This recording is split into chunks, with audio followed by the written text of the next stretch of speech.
Hola, hola, hola, YouTube!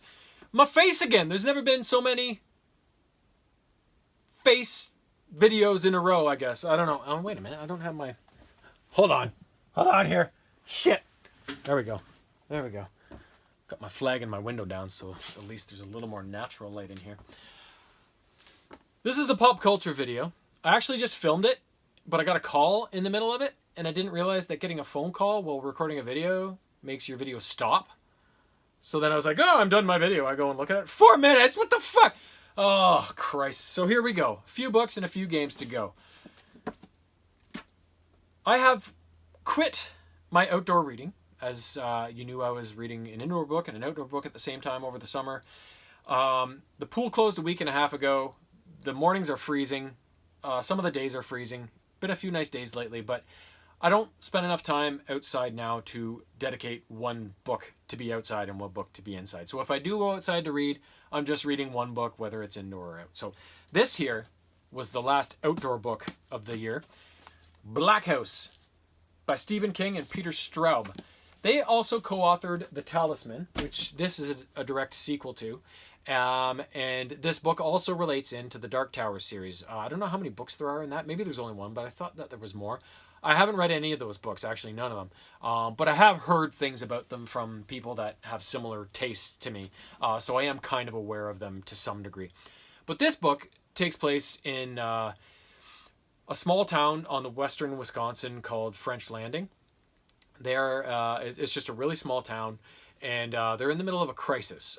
There has been a couple of murders so far by a guy that's been dubbed the Fisherman. And so far he's killed 2 young kids and partially eaten them. And a third one has just gone missing. And they assume it's just a matter of time before she ends up being the third actual victim. And so the chief of police, Dale Gilbertson, is like, oh man, what the hell? He's a bit in over his head. Him and his forces are trying, but they're struggling. And that's due in part to the Fisherman kind of manipulating events to spiral out of control in the public and the media, and kind of screwing Dale and his forces up in that regard, and prompting help to come in from the feds and stuff like that and take over the investigation to some degree. So Dale pleads and begs for his friend Jack Hollywood Sawyer to get in on the action and help him out. These two met a few years back when Jack actually was a homicide detective in Los Angeles, and a really good one. And he came to French Landing to help Dale out on another murder case, and they became good friends. And actually, Jack actually retired early and came to French Landing and got Dale to look out for some property for him because he ended up falling in love with the town. And Dale's like, my dad built this house, you can have it for cheap. And so they become good friends. And then Dale's uncle, Henry Layden, who is a blind old fella who works at the local radio station and has a number of different personas that he does. He's a really slick old man, and him and Jack really hit it off as they have the same taste in art, music, literature, that sort of stuff. So Jack is a young guy, retired, spends his time with his friend, and just is loving life, right? But soon enough, a 4th kid goes missing, a boy named Tyler Marshall. And Fred Marshall, Tyler's dad, begs Dale to get Jack in and at least just hear him out. And so after talking to Fred, Jack kind of is... a couple things spark him to take more interest in this particular instance. And they go to visit Fred's wife, Judy, who's now in the loony bin because she started going a bit crazy even before Tyler was abducted. And when Jack meets Judy, he's like instantly in love and infatuated with her. And they start talking about things and weird words and places and other worlds. And Fred's just like, what the fuck are you two talking about? Like, I believe in what you're talking about because obviously you both understand each other and have never talked to each other before now. But what the hell, right? So at this point, we realize there's something supernatural going on behind this murder investigation. It's not just a clear-cut crazy guy just killing kids. There's a whole other reason for Tyler and these other kids being abducted, especially Tyler. He's the key to something. And the Fisherman is actually working for some more devilish type beings from another world. And Jack has been there before as a young kid. And growing up and being a homicide detective and remembrances of those experiences are what forced him to quit his job early because it just got too much. But now he's back in it. And he is determined to bring Tyler out of this world. He's determined to end the fisherman's reign. And in the end, him, Dale, and a group of bikers that want to help them out because their leader's daughter was one of the fisherman's first victims, they all go into the Black House, which is the lair of the fishermen and the gateway to this other world, and they want to end things. They don't just want to get Tyler free and kill the worldly body of the fisherman. They want to deal with all of the stuff that is prompting this stuff to happen and kind of save the day for good, sort of thing. So it's just this, the end is this journey into the Black House and all the crazy, torturous, devilish, nightmarish stuff it throws at them, and see if their wills can be stronger than their enemies, sort of thing. So next book, this was an indoor book I read, Persepolis Rising, the 7th book in the Expanse series. The Expanse series is an outer space epic that presents life in outer space a little more realistically than some shows you might watch on TV. They bring issues that you would never think about and just make it part of the regular passage of information in these books, sort of thing. And as this book opens up, over 3 decades have passed since the last instance, so it's been a long time. Jim Holden and his love, Naomi, I forget her last name, the leaders of the crew aboard the Rochinante, the gunship that everybody loves so much, they're thinking about retiring and moving on to a life on a quiet planet somewhere, and planning on selling the ship to Bobby Draper, the Martian Marine that became a part of their crew many, many years ago and has become family. And but before they do that, they have one last mission. A woman named Drummer is the head of the Transport Union, and the Transport Union is the body that regulates traffic through the gates, the ring gates that lead to all these different worlds, thousands of worlds that have become available to humanity since the proto-molecule arrived in that very first issue and created all these ring gates. And so they monitor and schedule and regulate the traffic that goes through the ring gates. So one day this ship comes through, bursts through one gate, and then plows through a gate to a new world called Freehold. And Drummer's like, for Christ's sake, these people can't do this. Don't they know that this causes all sorts of backups and modifications and crap that we have to deal with when they jump in like that? So she's like, Holden, get to Freehold and tell these people they're cut off from the ring gates for this amount of time. And Holden's like, well, they're not a self-sufficient world yet. If we cut them off from the ring gates, they won't be able to get food and supplies and stuff like that. It's basically a death sentence. And she's like, yeah, that's right. So she's trying to set an example, a small example here, so that nobody else will ever do it again. Holden goes, but Holden being Holden, he gets there and he comes up with a different solution. He goes to the people, which the guy that jumped his ship through the gate, Houston, he's there, and he says, if you give me Houston, let me take him back, put him on trial for what he did, you guys will be fine. We'll leave you with access to the ring gates. So they acquiesce. They find that solution fine. So Holden and his crew leave with Houston in tow and plan on taking him to Medina Station. And when Drummer finds out, she's like, Jesus Christ, this isn't what I wanted. This isn't going to do it. But before anything can fall out of that, a new real threat arrives. And it comes through the gate from Laconia. So years and years ago, in one of the previous books, Marco and Aros and his Free Navy, the group of Martians that wanted to subjugate Earth and take over the galaxy and that sort of thing, they were defeated by Earth and Holden and all those forces and destroyed. But the other Martians that didn't fall in with Marco, they escaped to this world of Laconia, and they've been hiding there the whole time since then.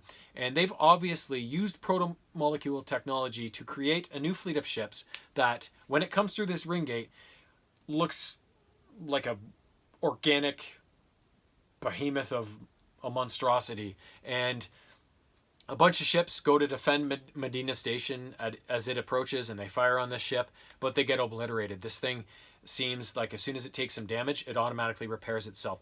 So they're like, what the hell? So then this crew of this new ship from Laconia takes control of Medina Station, and they put out a broadcast saying, we're the Laconians. We're going to be the new guys that are taking over the universe. It's going to be peaceful. You're going to love our rule. We're not going to bring any violence towards you. We're going to let you get on with your lives. will only respond to violence in kind.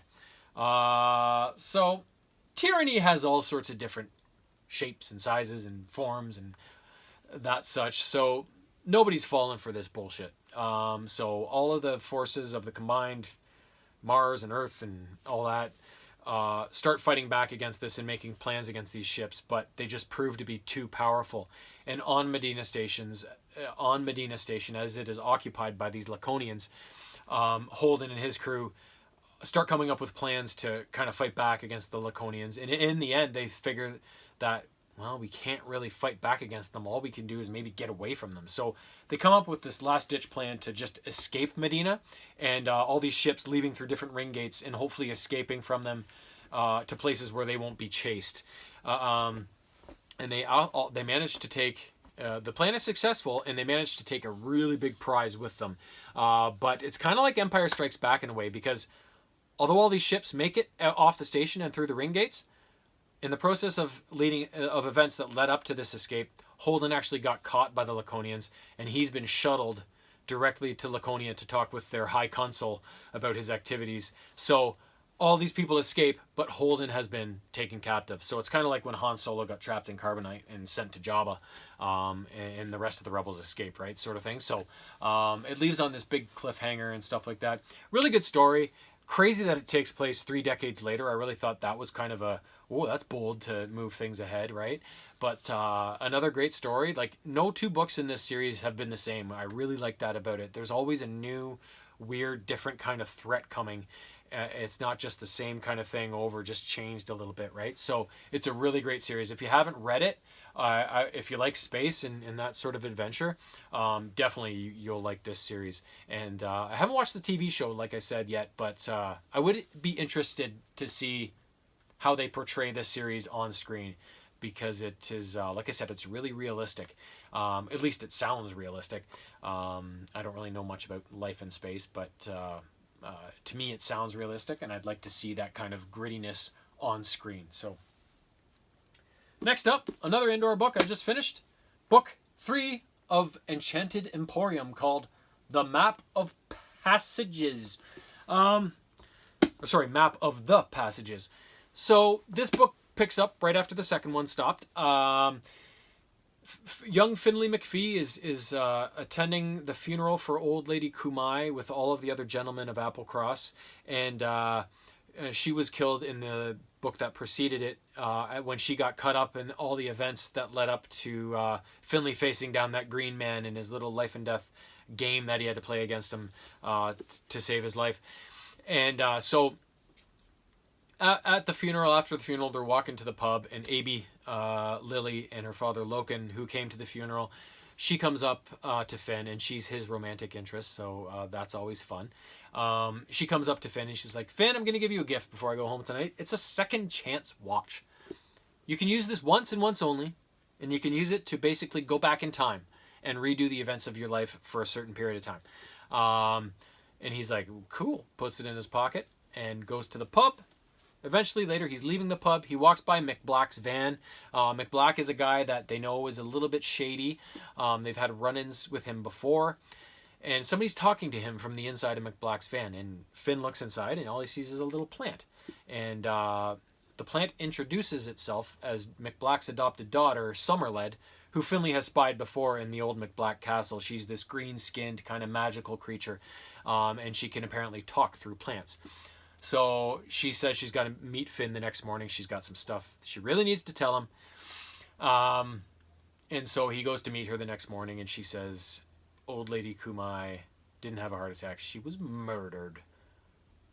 And she's also belongs to a magical group of beings called the Others. The rest of the Others are pissed, and they're coming to Applecross to take it out of all your hides. So Finn's like, crap, I gotta tell everybody about this. So he goes to the Emporium and talks to Loken and Abby and Meb, the other protector of the Emporium. And as they mull over these events, Abby and Finn's brother Doug gets called into the action. They go to old lady Kumai's home, which is the old mill. And it's hard enough just getting in there because it's a magical building. But once they do, they use some other magical means to determine that is a guy named Semueld Askel, who killed old lady Kumai, and and this is a guy that's been on their radar for a long time. That they know he's not a good dude, and they are not surprised really that it was him that killed old lady Kumai. So he's a mysterious guy that's relatively new to Applecross, and he lives down at the campground. So they then go with Mr. Everett in tow, who is a friend of Kumai's and who met them at the mill by accident. And so they go down to the campground to check out Askel's home, and they don't find him there, so they go inside of his tent and start snooping around. Soon enough, Finn's the only guy standing outside the tent keeping watch, and he goes inside and everybody's gone. They've vanished. Askel shows up and says, "Ha ha ha, your friends are all trapped in these magical sarcophagi, and the only way to get them back is to give me your key to the Enchanted Emporium." For Askel is after this fabled thing nobody believes exists anymore, called the Map of the Passages. And he can only enter the Emporium to look for it, because that's where he believes it is, if he has a key willingly given to him. So I'll give you a day to think about it, but that key for the safe return of your friends. Peace out. So then Askel leaves. Finn's like, what the hell do I do? So he goes back to town and he's thinking about it. He's thinking about it. He's thinking about it. Then he pulls the watch out of his pocket and goes, "That's right, brah." Bloop. Reverses time. Comes up with a creative, awesome, sinister, in a good way, kind of plot to circumvent all these little problems Askel threw his way on their way to having all his friends captured, and manipulate events so that him and his friends come out the victors, and save the Emporium, and for yet another day, which we know there's going to be at least one more chance or attempt made on the Emporium, because there are 4 books in the series. So we'll see what happens in the next one soon enough. Next up, a few games to finish this off. Just finished recently, Sonic Generations for the PS3. This game's really cool, a really cool concept. In the sky, over Sonic and his friends one day, this big purple robot thing creation pops out and starts sucking away all of his friends and sucking the life out of the land and turning everything white. This happens with the other Sonic as well, the more retro 16-bit Sonic. All his world gets sucked of life. Eventually, these two Sonics, this old side-scrolling 16-bit platformer Sonic, meets up with the more 3D Sonic we know from more modern games, and they're like, what the hell? And so they determine that they need to investigate this and work together to get it done. So there are, I think, 9 different worlds in the game, and as you go through them, each level will have basically 2 sub-levels, where you play one with the old 16-bit retro side-scrolling Sonic, and then one with the more 3D Sonic from more recent games. So it's kind of this different take on each level that you have to kind of work your way through. And as you clear the levels in each zone, you gain a Chaos Emerald, and you bring color and life back to that particular land, as well as free one of Sonic's friends. So as you work your way through the game, gain the emeralds, free the friends, free the lands, you eventually work up to find out that it is Dr. Robotnik and the Eggman that have put this scheme together to in conjunction with each other, and unleash this kind of time eater boss on you and all your friends. So in the end, you have to face the pair down as well as this big boss and save the day. So I really love the concept behind this game. The new 3D Sonic games, I like them, but I don't love them. Especially the ones on the Wii, because I find that overall the 3D Sonic games, the controls aren't great. Especially the ones on the Wii, but for most of them, it's the same thing. They're not great. So although the games look great and they have great ideas and concepts behind them, the frustrating controls really take away a lot from them. And these are games that you should be really, really enjoying, but you can't because of the controls. So this game actually improved a lot on the 3D Sonic controls. So this game is actually a joy to play, and it's very challenging. And it's just a really cool concept, bringing the old and the new and kind of paying tribute to Sonic's roots in a game, sort of thing. I really thought that was a good idea. Next up is this steaming hunk of shit. I should set this on fire and call it a piece of flaming shit, because that's what it is. It is MotorStorm Arctic Edge.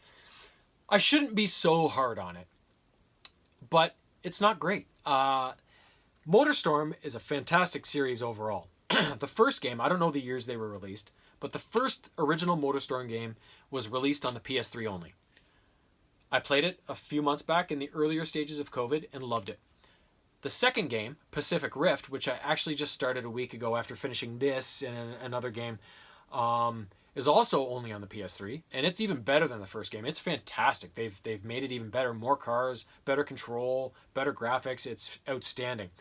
And then for some reason, the third game in the series goes on PS2 only, and it's a giant piece of shit. And it's not just the graphics. I can, I've been around since the earliest days of gaming, and subpar graphics or old-looking graphics in a modern age, that doesn't bother me. I'm not all about, the graphics have to be perfect. I'm about gameplay and camera angles to some degree and controls. The gameplay on this is terrible. The two things I found to be the main problems with it is that you have these different vehicles to choose from in MotorStorm across these different categories of vehicles. And they all have, of course, their strengths and weaknesses. Now, when you go into a race and you're using this particular vehicle, it should be able to get an advantage on the other vehicles in the field, in certain parts of the track and certain aspects of the track where you're going to have the advantage. And then, of course, you're going to be disadvantaged during different parts of the track when your vehicle doesn't perform particularly well in that particular circumstance. But in this game, you never have the advantage. The other cars or vehicles are always better than you, and you always seem to be racing from the back of the pack and hoping for like a Hail Mary at the end and to get a first place or even just a third place to gain some sort of points out of it, right? And I didn't find this was prevalent in the very first number of races, but not very far into the game it started getting that way, and it was so frustrating. You weren't really given a prayer at any time. Like, even if you raced a really clean, smart race, you're still struggling to get a podium finish. And the other thing is that in those first two MotorStorm games on PS3, the way your vehicle interacts with the environment is fantastic. Like, if you run head on into a rock or a tree or something, of course you're going to crash and explode or whatever. But when you're just making your way through the rest of the level and the terrain's uneven and there's some things you got to avoid and work your way around, you can plan your route through there in the most economical and efficient way to maintain the most amount of speed through it and adjust as it comes to that. And sometimes you might make a mistake and wipe out or whatever, but that's fine. But it's easy, it's easy when you gain experience in those games to read the terrain and race a good race and be clean and be good and win, or at least be in the running, right? And sometimes you might lose it right at the end if you crash or whatever, but it's always you have a chance, and if you race clean, more likely you're going to win. But in this game, it's like the vehicles in Arctic Edge just. Like, you're driving through a snowy area and there's nothing around you, and all of a sudden you're like, Gah! It's like somebody buried a fucking boulder in a snowbank and covered it up, and you ran head on into it, and it's like you're sitting there going, like, there's nothing around me. What the fuck did I hit? And so it's just the way the vehicles interact with the environment. You can never count on, okay, I should aim my jump this way, I'll land right there, and bang, I'm gone, right? It's like, oh no, you roll and you hit something, and it's just. It was very poorly executed in terms of various aspects of the gameplay, and it just suffered. The game suffered because of it, and I got to the point where I couldn't rank up anymore because I started not being able to finish certain events, and so I couldn't access the latter levels of the game to play them, right? So it was like I was then going back to play previous races that I wanted to try and upgrade to scrape some points out and maybe get to my next level to at least have a few more events to race, right? But I couldn't do it. And eventually I just said, what the fuck am I doing this for? Like, this is awful. This is not fun. So it was like, shelf time for you, right? So I found it surprising that they went PS3, PS2, and then one more on the PS3 eventually. I don't know why they did that. Like, it just seems so bizarre to me. You've already got two really good titles on the PS3, and then you choose to just put out a piece of shit on the PS2. It makes no sense to me. And the fact that it was on the PS2 didn't bother me. Like, I was fine. I bought it willingly. But then when I played it and saw that they kind of either mailed it in or just fucked it up, was just very disappointing, because overall, like I said, I love the series in general, but this one is just a clunker, a dud, a flaming piece of garbage. Last up, and this isn't really a completion, Need for Speed The Run. Not The Runs, which would be a whole nother story. I couldn't get this game to work.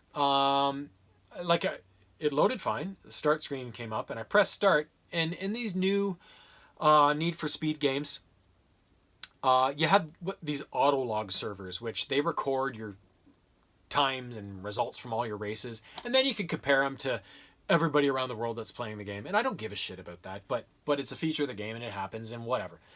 This one couldn't get past the autolog servers loading screen that came up after you press start on the main menu. So it just would never load. It was like having problems connecting or something. So I could actually never get into the game to play it. So I'm going to put it aside for now, and then maybe come back to it once I work my way through the rest of my PS3 games and I have time to maybe investigate if there's some way to turn off the autolog servers or something so that it doesn't have to use the internet connection. So if anybody who watches this has any sort of experience with that shit on the PS3, and you know what to do, let me know, because then I'll be able to play this game. But for now, I'm just going to leave it until I'm done my other games, and then I'll hopefully come back to it later on down the road.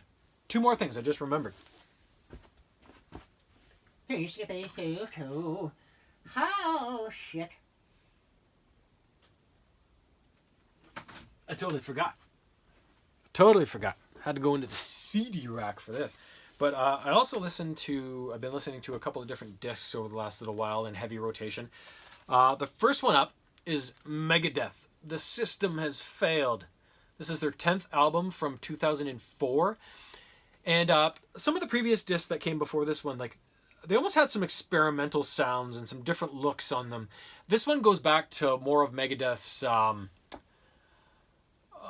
metal thrash roots, and it sounds more like a traditional Megadeth record, and very heavily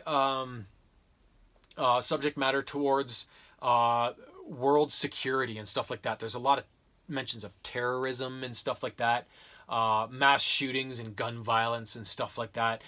So there's, Megadeth's always good for the social commentary, and a lot of it's not happy stuff, right? So there's a lot of that stuff in it. And then also a fair amount of what seems like maybe self-reflection and stuff like that. This being their 10th album, maybe Mustaine was looking back on stuff, and particularly the song of Mice and Men really looks back at kind of maybe his journey through life. If it is about him, I assume it is, but kind of a more introspective kind of self-reflection kind of piece there. So, but overall, very good album. My favorite songs on it ended up being, if you want to have a listen to it, my favorites were Blackmail the Universe, Die Dead Enough, The Scorpion, Back in the Day is a good one, and Of Mice and Men also, I really like that one. So another solid entry from Megadeth. Last one, this is Green Day's 12th studio album from just a short while ago in 2016, and it's called Revolution Radio. This is my favorite of the newer Green Day albums over the last decade or so.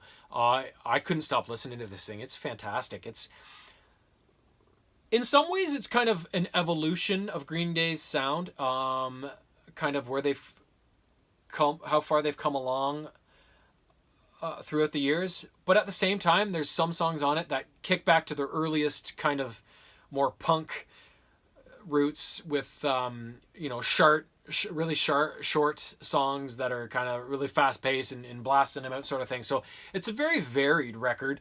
It slows down at times, speeds up at others. And I don't know why, but the overarching, what is it? I never know. Feeling I get from the album is one of a lot of self-reflection, looking back and seeing how far you've come, even if you're still not sure what that means yet. but being okay with it all, right? It's just this weird. This album feels to me like it really means something. I don't know if that's the case. I don't know if it means a lot to Billy Joe and the guys when they were writing it. Like this was really like a heart and souler. But to me, listening to it, it seems that way to me, and it makes me feel that way. When I listen to it, I feel like I can relate to it, and it makes me think about my own life in certain ways and stuff like that, right? And it's just a really really good album, and like I said, it's a lot of self-reflection and personal relationships and stuff like that. Also touches on a bit of the state of the world today and the violent things going on around the world, but mostly it's a look down on themselves, almost, it seems to me. I don't know, I don't know if that's for sure what they planned on this and that's what the songs mean, but to me that's how I feel when I listen to this record. So my favorite tracks on this one ended up being Somewhere Now, Bouncing Off the Wall, Youngblood, Too Dumb to Die, and Forever Now. Somewhere Now starts the album, and Forever Now is the second last song on the album, and they're definitely linked. And it's kind of like an opening and a closure to the record, which kind of helps with that overarching feeling of this journey that they're on, or something like that. So, fantastic album. Like I said, my very favorite of Green Day's more recent music. And yeah, I listened to it a lot recently. So, but Green Day's awesome. So there you go. And so is Megadeth. Don't get me wrong. But anyways, that's all for now. I'll be back in another few weeks, a month, maybe less. I don't know. It all depends if I get a new job or not. So, but I'll be back with more stuff eventually. You can guarantee your ass that. So until then, have a great week.